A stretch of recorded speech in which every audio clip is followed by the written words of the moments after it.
നേരത്തെ പറഞ്ഞ dihybrid ക്രോസിൻ്റെ പണ്ണറ്റ് square ആണ് വരച്ചിരിക്കുന്നത്. സോ രണ്ട് ട്രേറ്റുകൾ നമ്മൾ പറഞ്ഞ പാരൻറ്റ് ജനറേഷനിൽ റൗണ്ട് യെല്ലോ റിങ്കിൾഡ് ഗ്രീൻ കറക്റ്റായിട്ട് നമുക്ക് പിക്ചറിൽ കാണാം.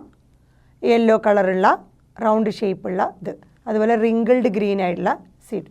അപ്പോൾ അതിൻ്റെ ഗാമറ്റുകൾ ഇൻഡിവിജ്വൽ ക്യാപിറ്റൽ ആറിന് ഒരു ഗാമറ്റ് എടുത്ത് പിന്നെ വൈ അതിലൊരെണ്ണം. സോ ഇതുപോലെ സ്മോൾ ആറിൻ്റെ ഒരെണ്ണം റെപ്രസെൻറ്റ് ചെയ്തു, സ്മോൾ വൈൻ്റെ ഒരെണ്ണം റെപ്രസെൻറ്റ് ചെയ്തു. സോ ഗാമറ്റുകൾ individual gamete, round yellow gamete, wrinkled green. So രണ്ട് ട്രേറ്റിൻ്റെയും ഗാമറ്റുകൾ എടുത്ത് എഴുതി. പിന്നെ അതിനെ ക്രോസ് ചെയ്ത് ഫെർട്ടിലൈസേഷൻ കഴിഞ്ഞപ്പോൾ നമുക്ക് കിട്ടിയ F1 എന്തായിരുന്നു? Round yellow. ഈ റൗണ്ട് യെല്ലോയിൽ നമ്മൾ ഈ റിങ്കിൾഡ് ഗ്രീൻ എന്ത് സംഭവിച്ചു എന്ന് പറയാൻ വീണ്ടും അതിനെ സെൽഫ് ചെയ്തു. എന്നിട്ട് നമ്മൾ പണ്ണറ്റ് സ്ക്വയറിൽ അത് വരച്ചു. അതിൻ്റെ ഇൻഡിവിജ്വൽ ഗാമറ്റുകൾ എടുത്ത് എഴുതി. ഓരോ ഗാമറ്റുകളും ഇതിന് കിട്ടുന്ന ഗാമറ്റുകൾ ക്യാപിറ്റൽ ആർ ക്യാപിറ്റൽ വൈ, പിന്നെ സ്മോൾ ആർ സ്മോൾ വൈ ഇതിൻ്റെ റിങ്കിൾഡ് ഗ്രീൻ ഗാമറ്റ്, അതുപോലെ റൗണ്ട് യെല്ലോ ആർ വൈ, അതുപോലെ റിങ്കിൾഡ് ഗ്രീൻ. ഇതേ കിട്ടുന്ന ഗാമറ്റുകൾ രണ്ട് സൈഡിലും നമ്മൾ നേരത്തെ സ്ക്വയർ ബോക്സിൽ വരച്ച പോലെ തന്നെ ഇത് പണ്ണറ്റ് സ്ക്വയറിൽ വരച്ചു എന്നുള്ളൂ. രണ്ടും ഒരുപോലെയാണ്. ഏതാണോ നിങ്ങൾക്ക് കംഫർട്ടബിൾ ആ രീതി അപ്ലൈ ചെയ്യാവുന്നതാണ്. സോ ഈ ഇൻഡിവിജ്വൽ ഗാമറ്റ് ലെഫ്റ്റ് സൈഡിലും റൈറ്റ് സൈഡിലും എഴുതി. സോ ഇത് ഫീമെയിൽ ഗാമറ്റ്, മെയിൽ ഗാമറ്റ് എന്ന് പറഞ്ഞതിൽ. എന്നിട്ട് നമ്മളതിനെ കമ്പൈൻ ചെയ്ത് എഴുതിക്കൊണ്ടിരുന്നു. ഈ രണ്ടെണ്ണം കമ്പൈൻ ചെയ്തു, ക്യാപിറ്റൽ ആർ ക്യാപിറ്റൽ വൈ. അപ്പോൾ നമ്മുടെ റൗണ്ട് യെല്ലോ കിട്ടി. അങ്ങനെ ഓരോന്നും ഓരോ റോയിലും കമ്പൈൻ ചെയ്ത് എഴുതുന്നു. ഓരോ റോയിലേക്കും കമ്പൈൻ ചെയ്ത് എഴുതി നിറച്ച് അങ്ങനെ നമുക്ക് 16 എണ്ണം കിട്ടുന്നു. 16 ആണ് കിട്ടുന്നത്. നമ്മൾ സ്ക്വയർ ബോക്സിൽ എഴുതുമ്പോൾ കറക്റ്റ് മനസ്സിലാവും. ഇതും അതെ 16 എണ്ണമായിട്ട് ഇതിങ്ങനെ കിട്ടണം.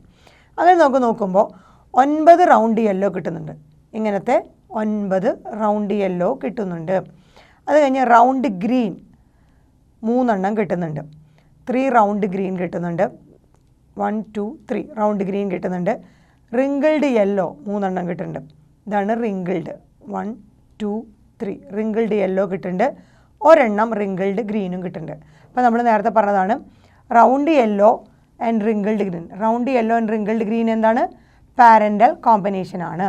അതേസമയം റൗണ്ട് ഗ്രീനും റിങ്കിൾഡ് യെല്ലോ, റൗണ്ട് ഗ്രീൻ ഈ 3 എണ്ണം, അതുപോലെ റിങ്കിൾഡ് യെല്ലോ 3 എണ്ണം കിട്ടിയത്.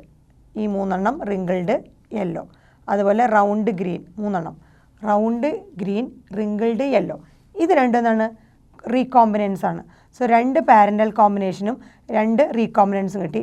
അതിൽ parental combination 9 and 1 recombinant ones 3 round green wrinkled yellow. ഇങ്ങനെയാണ് നമുക്ക് ഈ പറഞ്ഞ ക്രോസിൽ നിന്ന് F2 ജനറേഷനിൽ കിട്ടിയത്. സോ ഇതാണ് നമ്മുടെ dihybrid cross.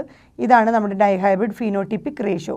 Dihybrid genotypic ratio നമ്മൾ പറഞ്ഞതാണ് 1:2:1, 2:4:2 ആൻഡ് അഗെയിൻ 1:2:1. അതിൽ റെപ്രസെൻറ്റ് ചെയ്തിട്ടില്ല. ഇത്രയാണ് നമ്മുടെ ഡൈഹൈബ്രിഡ് എക്സ്പെരിമെൻറ്റിൻ്റെ ഡയഗ്രമാറ്റിക് അല്ലെങ്കിൽ പിക്ചർ റെപ്രസെൻറ്റേഷൻ.